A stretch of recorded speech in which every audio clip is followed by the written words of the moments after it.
Welcome in to Greenville Grit, Greenville residents in touch on 103.7 WTIB. This is the local show that keeps you connected and in touch with the issues that affect what's happening in your community. Greenville Grit is sponsored by Ribeyes, Kid Construction, and Greenville Toyota. Now, here are your hosts for Greenville Grit, Terry Williams and Michael Overton. Good evening and welcome to Greenville Grit. I'm Terry Williams. I'm Michael Overton, and Terry, we have a wonderful guest with us, Representative Brian Brown. Brian, thanks for coming back on the show. Welcome. Glad to be back with you guys. Congratulations. Yeah, a little different circumstances this time, which is always good. Right. Yeah. Well, you basically spend 6 or 8 months having to run a campaign, so I'm sure you're glad that's over with. Very so glad now we it's can get over back with. to work. Family's glad it's over with. My company's glad it's over with. Everybody's glad that it's over with.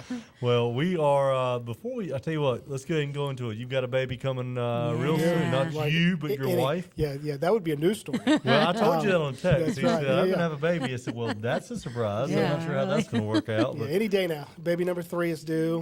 boy or girl? Third little girl. Third little girl. So we will say prayers. lots of you. blessings coming. Yeah. But yeah, any day now. They won't let us go past next Monday. So December the 1st, we will, at the very latest, have our third little Kind angel. of a Thanksgiving come turkey into the and a world. Thanksgiving baby. I hear That's you. right. Well, So we're excited. congratulations We're on excited. that. Yeah, we're ready for it. Well, as we get into the show, we always have to thank the sponsors that allow the show to come on. So That's right. thank you so much for Kid Construction Group, the Green Builder. That's right. Check out kcgbuildgreen.com. You can also check them out on Facebook under Kid Construction Group or KCG Build Green. Bill Kidd Builds Green Homes, has won a Parade of Homes Gold Medal winner. And if you're looking for a home renovation or new home construction, give them a call. Also, think Ribeye Steakhouse. Ooh. If you're looking Good for a steaks, good salad but bar good and salad. a big steak, make sure you. And if you look for a company party, over Christmas, Have a nice they've got area. a nice room in the back and can have that. They've got locations on Fire Tower Road at the corner of Arlington and Fire Tower, as well as Williamston. And go check them out and support them. And if you mention Greenville Grit, you'll get a surprise. I also have to thank Greenville Toyota. If you're looking for a new Toyota or Scion vehicle or a new used car, please give Craig Ghost and the Greenville Toyota team, located across from Fresh Market in Greenville, at 321-3000 or greenvilletoyota.com. Also, the Overton Group, Real Estate Professionals. Continued Serving support. all of Eastern North Carolina from Raleigh to the coast. If you're looking for commercial real estate leasing or sales, business brokerage, residential brokerage, or property management, we can help you. We're going to take our 2-minute commercial break, come back with Brian Brown, and we'll talk about the 2015 legislative session. Be back in 2.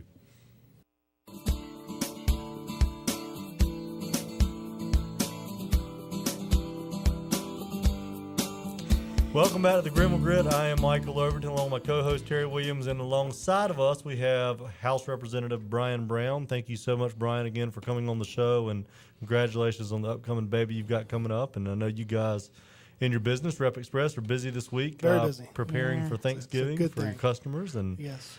hopefully you'll be able to actually enjoy it on Thanksgiving Day. Yeah, we typically put our feet up on I Thanksgiving. hope so. I hope so. Yeah. So Well, I know you're glad to have the election over with.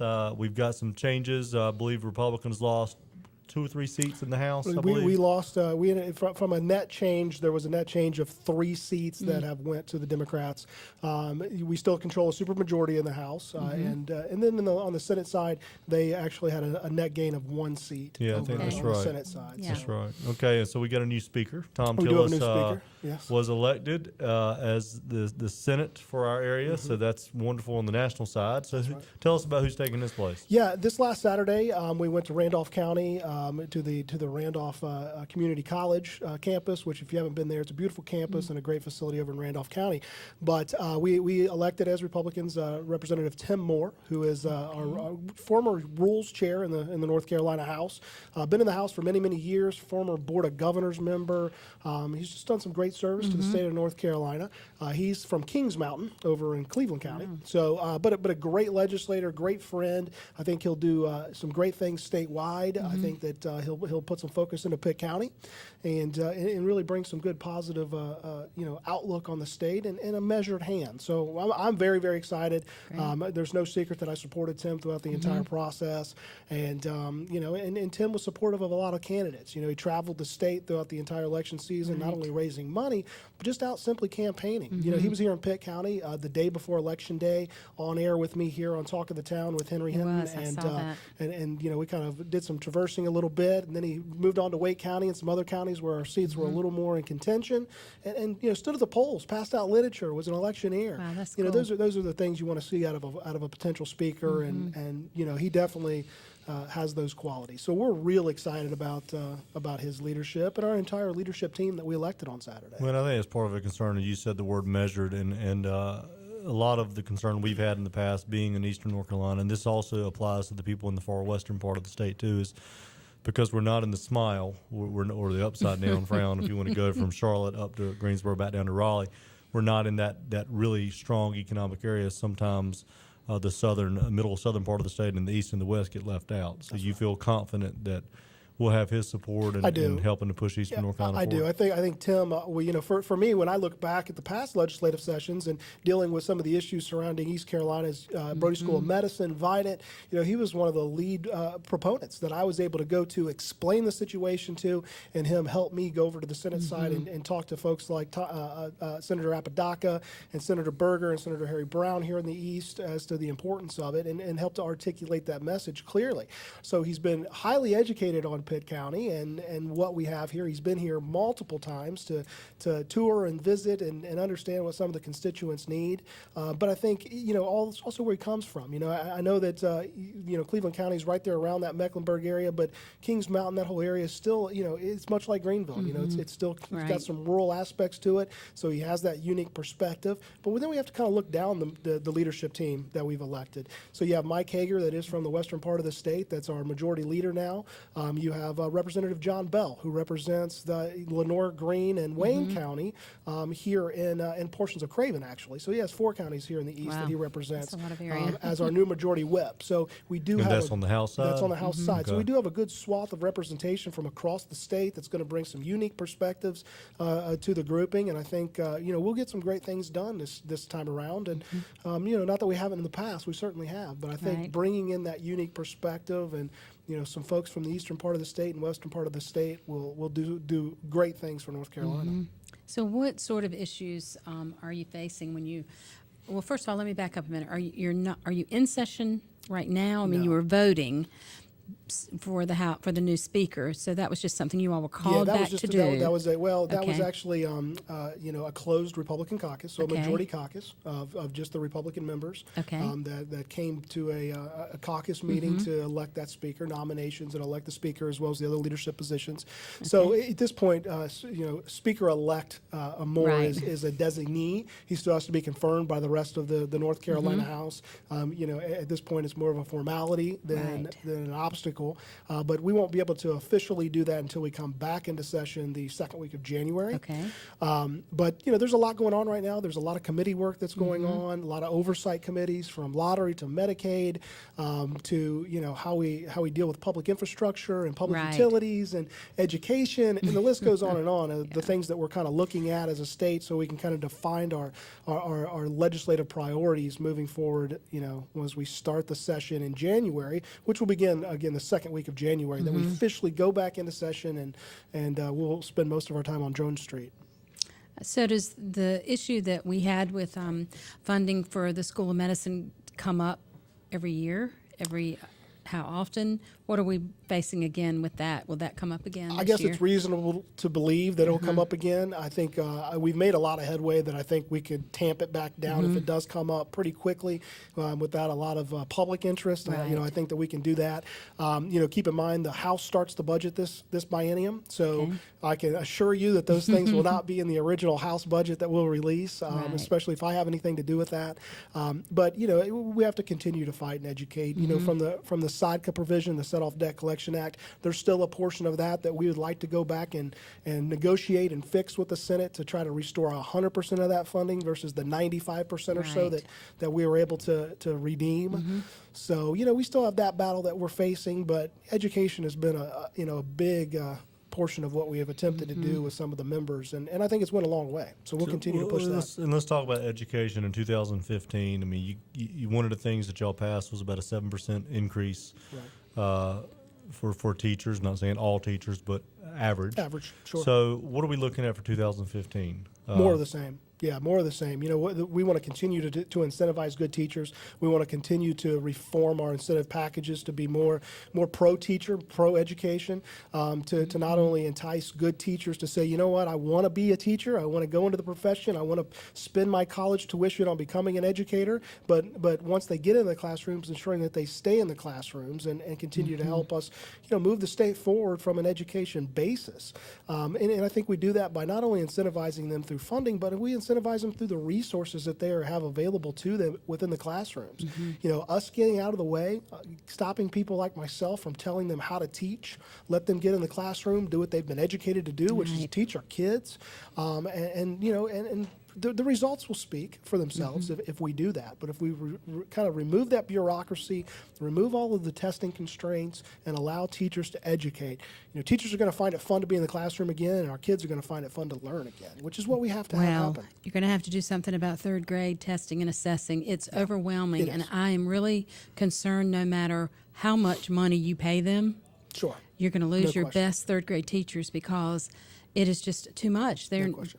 Do you know that this year, if I'm correct, almost the first 9 weeks was nothing but assessing, and they wanted to teach, and there was no time to teach.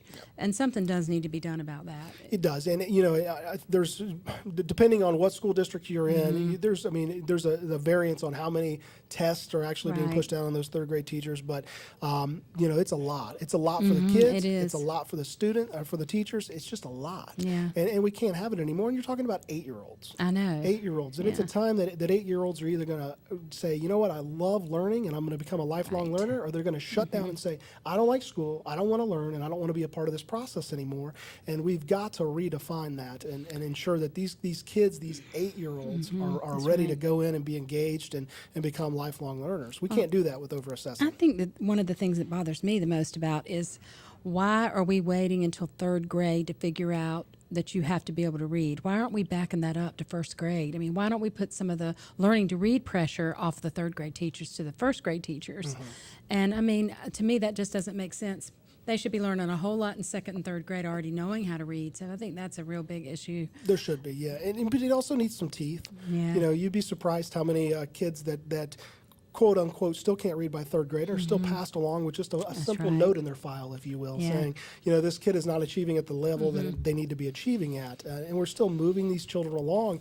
And, you know, it doesn't do anything for them. It doesn't do anything for their peers, and it doesn't do anything for their future. And that's the real hard conversation that we're going to need to have, and we're going to need to have it with our parents as well. I think, too, one more thing, I think there's a lot of bureaucracy in getting the kids help that they need.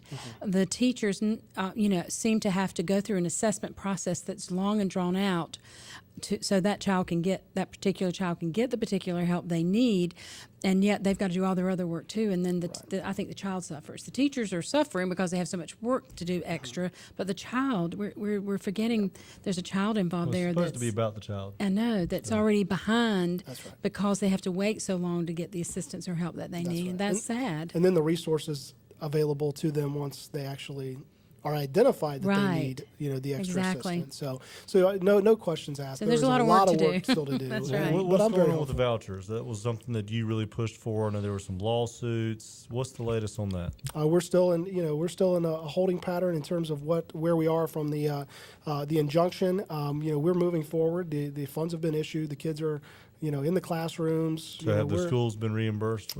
I think that there has been a portion. We're still waiting on some things, but it's moving along, and we're very, very hopeful that we'll continue to see this legislation move forward and be fully implemented. So, Okay. so we have very little concern about it. Well, another hot topic issue. I'll say congratulations on Medicaid being in positive territory after being hundreds of millions of dollars during the Bev Perdue administration. And I guess probably the first year of the McCrory administration, he got dumped on pretty bad there. So it's quite a turnaround. I know the Medicaid expansion was a real hot topic with Democrats. A lot of healthcare providers would have, of course, liked to have seen that because Medicaid reimbursements to healthcare is pitiful, and especially in rural areas, when you're getting reimbursed 30% of your cost, they get to a point where they can't afford to take Medicaid patients. So where are we at on? I've heard Tom mention that maybe we'll, or not Tom, but Governor McCrory mentioned that we may look at it again, but then I've heard some other leaders in the Republican Party say, no, we're still not interested. Where are we at on this? Well, I mean, again, we're not interested in expanding Medicaid until we fix Medicaid and at least get a grasp on Medicaid. You know, fixing it might be a long stretch, but at least getting a grasp on it, understanding how we manage it, understanding the predictability of it so that we can just manage our budget a little bit better and keep our fiscal house in order with, despite of Medicaid. You know, that's the biggest struggle, but we have to reform Medicaid. We have to put the onus back on the outcomes of the patients. And you know, that's what we're not seeing. I mean, I'll give you a statistic that I've used, you know, time and time again on the campaign trail. But mental health patients, you know, one of our most costly Medicaid recipients, when they go into essentially what they're utilizing as their primary care physician, which is the emergency department, once they're discharged, only 17% of them are following up for follow-up care. 17%. 17% of a patient population that has to have distinct medication and a distinct managed care plan in order to really achieve the end result that's desired for their disease state. So what's happening? They're ending right back in the emergency department, which number one is the most costly place for them to be. Number two, it's not the right place for them to be. They're not getting the care that they truly need to manage their disease state. It's unfortunate, and something's got to change about it. So, you know, our goal is to truly reform Medicaid, and I think one of the ways that we can do that is to put the control back on the physicians and the hospital's hands. Allow them to truly manage the populations based upon outcomes versus just, you know, population growth, because that's what we're doing right now. You know, you're getting reimbursed based upon how many patients you're seeing. It doesn't matter what the care is. It doesn't matter what the outcomes are. The more we grow Medicaid, the more money we get from the federal government, the more money we have in the hopper to pay the funds. It's just not the right philosophy, and we've got to change that conversation. And I think you will see some Medicaid reform coming out of this long session, if I'm a betting man. We've done a lot of work in the short session to try to prepare for it, to try to understand it, travel the country, get best practices, work with state leaders in terms of the stakeholders within our hospital systems and our physician practices to really get a good grasp on what they believe would be the best route for us to take. You know, folks like Steve Lawler right here at Vidant leading the way with helping us understand what we can do to reform Medicaid in North Carolina, and he'll be a very strong voice for us statewide in how we change things and how we implement a new strategy for managing Medicaid. So I have another question. The funding for Walter Jones Center, that comes from the state? It does. There was discussion not too long ago about putting the three centers, I'm not real clear on that, together. And how would changing what Walter Jones is to us right now in Pitt County, how would that affect us? Oh, and this is one of the things that I went to battle for and saved. I mean, literally saved the Walter B. Jones Center. And, you know, it was a struggle, but, you know, we've protected it for now. You know, I think at the end of the day, what it would have looked like is you would have seen a Walter B. Jones Center closed. You would have seen consolidation down into, you know, a larger facility to service a larger area, which doesn't do our patients well, and doesn't manage the disease states that those patients see. And at the end of the day, it costs the taxpayers a whole lot more money.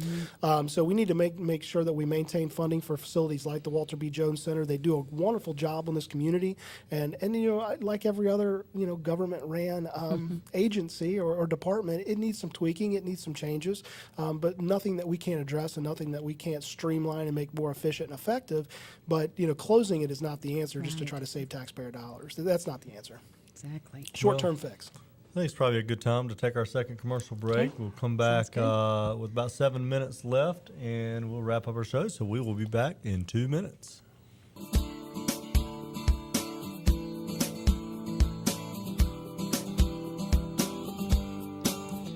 Welcome back to our show here this afternoon or evening with Brian Brown. We so appreciate you being here. I appreciate you having me. Give us a wealth of information. Earlier in this year, we had some controversial local tax increases, and one of them they blamed on state privilege license fees being revoked, and we were told at that time. They're still blaming it on that. Well, they're still blaming it on that. That's right. That we were privilege told license that the privilege license that doesn't take place until next year. Exactly. Yeah, the one that they that's had your never cost for your actually budget. That's the one, That's your budget shortfall. Yeah, that doesn't take place till next year. Well, what it's we misinformation for the residents of Pitt County, and it's unfortunate. It is. And I think it's disgraceful. It Let's is. talk- Just gonna be let's- very let's bold. talk Talk about that. what, Yeah. though, in that conversation, my point I was going to ask was, we were told that you all would be making some recommendations to replenish that back to the local municipalities. So what kind of conversation have you had about that? Has it even gotten into that conversation yet? Or will you even think it's necessary to I have think it's to do necessary. that? I absolutely think it's necessary. But you got to go back and look at the privilege license as it stood. You know, it was a tax on businesses that was unfairly distributed, unfairly taxed. I mean, it was an honest tax on businesses that Right. needed to go away. Period.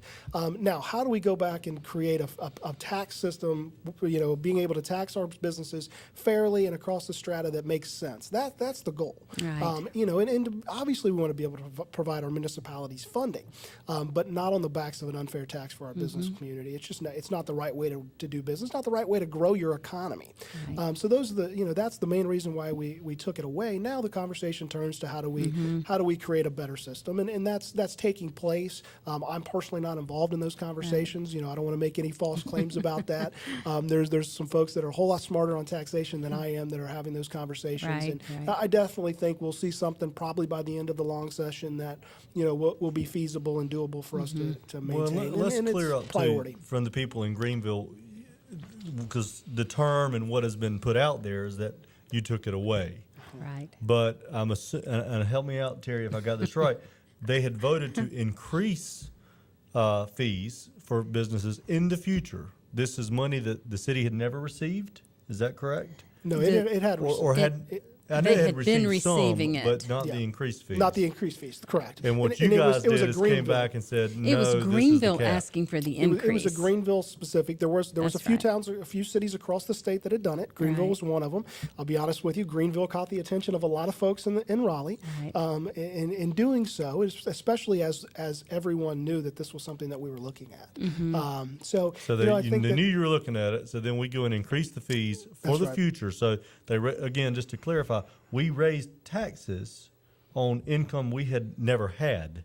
well, it would have been implemented. Well, I mean, understand that, but we yes. had never had it. That additional income. That's right. That's right. I mean, you had the privilege license fees that were coming into the city, but then they increased the fees. So yes, they were banking on an increased fee structure. Right. So that was a part of that budgetary plan of saying we've increased the fee structure. We're counting on X amount of dollars to come in. They've taken this away. So now they're looking at the whole lump, the fixed fees that they had received in the past, plus the increase that they had anticipated passing as their budget shortfall, as us taking it away, as I understand That's the right. commentary, if you will, Well, yeah, from but the the city commentary council, of the way how that was put played out was you guys took the money away, as in we had the money. Right. It And was that- and money we're that's- depending on, and that's and that not was true. fundamentally incorrect. That's correct. right. Yes, So, that's fundamentally incorrect. And I'm sure there is probably a ticked off city manager here. I remember her saying specifically, I wish they'd stay out of our business. So really, though, But- let me back Well, up. but people have to understand, cities are creatures of the legislature. Without the legislature, cities do not exist. Right. So not only do we need to be in their business, we need to ensure that we have a good oversight of making Well, and sure I that agree with the oversight. Yeah. I'm all about local control. Let's make sure that the cities are Right. operating within the constraints of the law to do the things that's needed for their citizens. But again, you have to understand that cities are a creature of the legislature, and that's the facts. So Greenville's attempt to increase the fees actually brought everything to the attention, which made certainly it escalated things. I'll be very escalated the vote. I can't tell you how many people either stopped by my Yeah. office or called and said, "What are your guys doing?" down there?" Exactly. And that's that's an interesting conversation. to Well, we're have. still asking that question of them. Yeah, well, and, Anyway, don't We're go not there. talking about that in this show, and I can guarantee you he does not want to get into I this didn't ask him conversation. to. I, I believe didn't me, I ask stuck him my to. nose into this. As many people know, I even took them to task on the two tax increases and Yeah. how they were noticed to the public, and how they were voted on and passed. I still Right. do not believe that We're they were still done. taking him to task Yeah. on I that. still don't Ron, believe so- they were Not done right. the correct way. Right. Did they violate any laws? No, they did not. But I think that there is a responsibility to the tataxpayers to do it in a way that provides Right. transparency and clarity and debatability. Especially and when you're that's- taking money out of the taxpayers' pockets. That's right. right, and that was not done, regardless of whether they actually broke. There'll be no statute. disagreement at this table on that issue, and I right. think And I we've have been no pretty problem clear about saying that. that. Yeah. Well, I just have one other question. It has to do with our roads. Okay. Because so many, that's a big topic right now because we've been talking about it in the bond as far as our locally maintained roads. But as far as the state state maintained roads, and I don't know, how much information you have or can tell us, but we have real problems that no matter what we fix with our local roads, we've still got gigantic issues with our other roads. So what is the procedure, and how do we go about I know there's people in charge who are attacking the problem, but as the public, what can we even do, like talking to you about what we need or our other representatives? Well, I mean, obviously, we can't be on every road at all times. So helping us understand what some of the critical needs are, not only from road maintenance, but also stoplights, stop signs, the kind of those infrastructure needs that just make our public safety awareness a little higher. Certainly communicating with those are good things. Now, what we've done is we've changed the transportation funding formula from a statewide perspective. I guess the jury's still out on how effective it's going to be, but I'm extremely hopeful. Essentially what we've done is we've taken the power out of the politicians' hands. No longer will roads be built because a politician wants a road built. It'll be built based upon a computer algorithm that decides, look, we need to maintain this road based on traffic count, infrastructure needs, commerce, these type of things. And I have a fear with that. I have a fear because that is definitely going to, again, that upside down frowny face. That's where the traffic, that's where the population is. Keep in mind there are three hit. stratas that'll be looked at. There'll be a local, regional, and a statewide bucket, if you will, that each project falls into, or could fall into all three, depending on the criteria that they meet. So there is local funding, there is regional funding, and there is statewide funding. So it does, there is some regionality associated with the funding, so that it's not just all coupled along that golden crescent, if you will. But yeah, This again, might be a that's good why I say topic the for another jury's show. out. We definitely need to see how it's going to play out, but I'm extremely hopeful. Yeah. And if you read the governor's 25-year transportation plan, there's a lot of really great things for rural North Carolina, Greenville, as well as the northeastern portion of our state, which are in dire straits in terms of infrastructure needs. Well, he just gave us our notice. Our show's about to end. Thank you again, Brian, for Thanks being for having on. me. You can check Appreciate us out it. Friday night, 6:30, Saturday morning, 9:30 on Cable 7. Thank our sponsors one more time: Key Construction Group, the Overton Group, Ribeye Steakhouse, and Greenville Toyota. See you next week.